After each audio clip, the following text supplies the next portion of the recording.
सत्यानन्दचिदात्मने सर्वान्तरात्मने श्रीमद् वेङ्कटेशाय मङ्गलम्।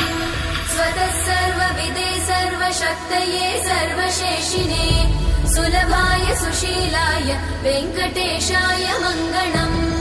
परस्मै ब्रह्मणे पूर्णकामाय परमात्मने प्रयुञ्जे परतत्त्वाय वेङ्कटेशाय मङ्गलम्। आकालतत्त्वमशान्तमात्मनामनुपश्यताम् अतृप्त्यमृतरूपाय वेङ्कटेशाय मङ्गलम्।